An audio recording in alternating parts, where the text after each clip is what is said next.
Hi guys, welcome back to the channel. As always, thank you for tuning in. Okay, I'm going to get right into it. Got a bit of a weird compilation type one. A bit of a coming soon and a bit of a what I've got.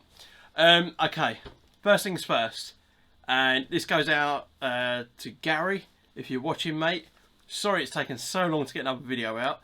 I've been promising I'd do another gold video.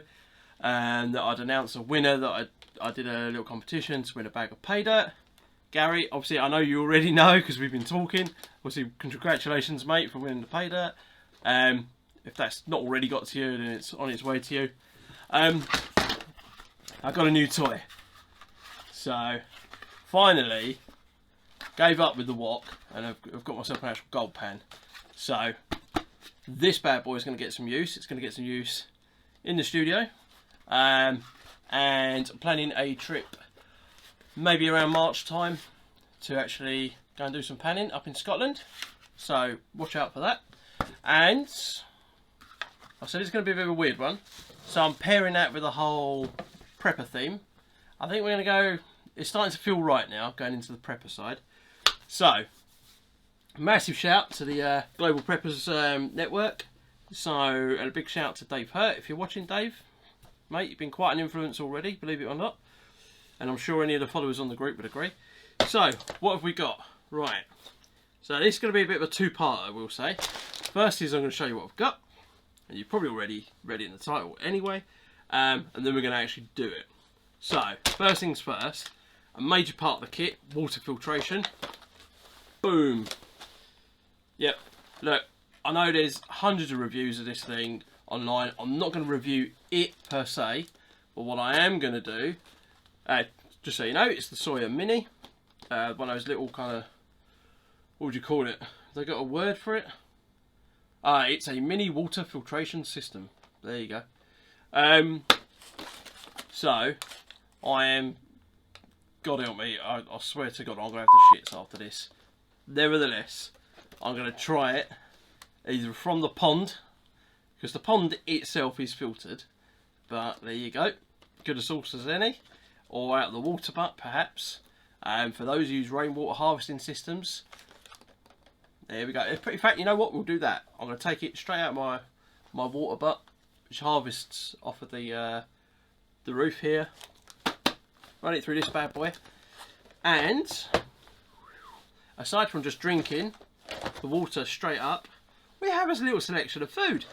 Now I wouldn't say I got some stick for having pot noodles in my bug out bag, but I got some stick, right? So, I can't remember the names of people that are commenting, and I know I've kind of spoken about this before, so we've upgraded the food situation somewhat. Okay, right. Before I get into the controversial bits, first things first, I now carry a nice, very lightweight pack of beef jerky, only 70 grams. Look, I don't know a lot about what is good, energy levels, calorie value, blah, blah, blah, blah. But seemingly beef jerky always pops up as something that's good. So, beef jerky. And I figure, because I've got this, in all likelihood, my general access to water is going to be reasonably okay. So, so I can do it? I'll do that at the end. So, we have noodles with flavoured sauces. I'm going to do my own little my little flavour mix as well. I don't know, are these actually what everyone was thinking of? Are these better than pot noodle? This isn't just morale food. I don't know. Whatever. Either way. So there we go. If you're interested in literally following what I'm doing, these are Bachelor's Super Noodles. They have barbecue beef and piri piri chicken. So, I'm quite used to eating spicy stuff, so won't have any adverse effect, put it that way. That versus Bachelor's Bean Feast, and this one's bolognese. Now, there was a bit of an argument that this was better than this. A lot of people said, look, just pack what you like. Fine. But then I was a bit like, oh, I don't think I could stomach eating this. And someone said, well, how do you know till you try it? Fair dues. You know what? I say it to the kids enough. So, in the interest of scientific discovery, I will try the soya-based bean feast. Alright, but obviously all they need, water. Great. And the pièce de résistance. So I was having a little route through the cupboard, and Mrs. Sargent has, if you're watching, I do apologise because I pleaded ignorance for pinching the last pack of custard. Oh yeah, now I love this. A lot of people seemingly don't quite like the powdered custard you make with water. To me, frankly, it's not really any different to the type you make with milk or real custard. Maybe it's a bit different to real custard, but it's alright, it's pretty good, it's sweet, and only requires water. Hot water, mind you, also don't make it cold. Yeah, there we go. So, and by the way, all of this to say, these are pence to buy. Literally pence. Yeah, I think I picked these up. These might have been about 70p a pack. They were on a deal from Tesco's. The custard, gosh, if you're lucky, you can probably pick this stuff up for about 40-50p a pack. And this bean feast, I'm sure this was only about 50p a pack. So, yeah, I mean, great. But you could really stock up on this. And, of course, it's all really light. I mean, 120 grams, heavyweight there. 90 grams. Custard, 76 grams. 70 grams. You know, there's a good amount of food here. You pair that with the water. And, of course, the brew kit. Yeah, wicked. So, what we're going to do, we're going to do a video. I'm going to field test them in the laboratory. I'm not going to bother with the beef jerky because I know what that tastes like. So that will just stay in the bag. I've obviously got 2 lots of noodles, so I'll chuck one of these in the bag and field test one of them. And I'll field test that because I have no intention of keeping that in the bag unless I miraculously really like it. And again, I'll keep the custard in the bag. I'm not going to field test that, so really, it's a toss-up between these two. And I will do it with water that I have scavenged with my mini water filter. May do it, I can't decide whether I'll do it from the little portable burner or whether I do it off of my camping wood burning stove.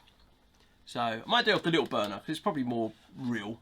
In all likelihood, I'll have that in my bag. I won't probably have my stove in the bag. So yeah, let's do that. Alright, great. Look, I've been jabbering on for a few minutes now. Just want to finish up saying I'm looking at another camping trip, one of those sort of weekend jobbies, one of those like bushcrafty type ones.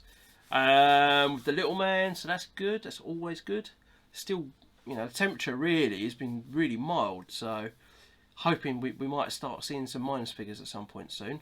I'm going to make a modification to my Robin's Klondike bell tent.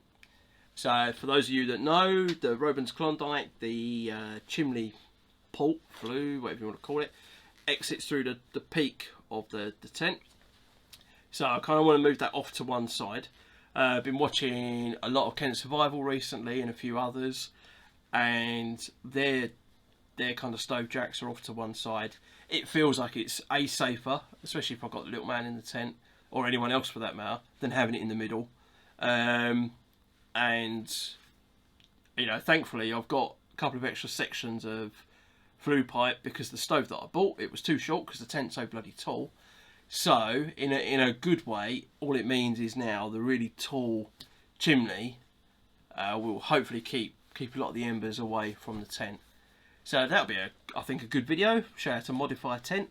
I say show you how, I mean I'll be learning how on my own tent. So I might have to borrow my cousin's garden to do that, so if you're listening, Cam, cheers mate.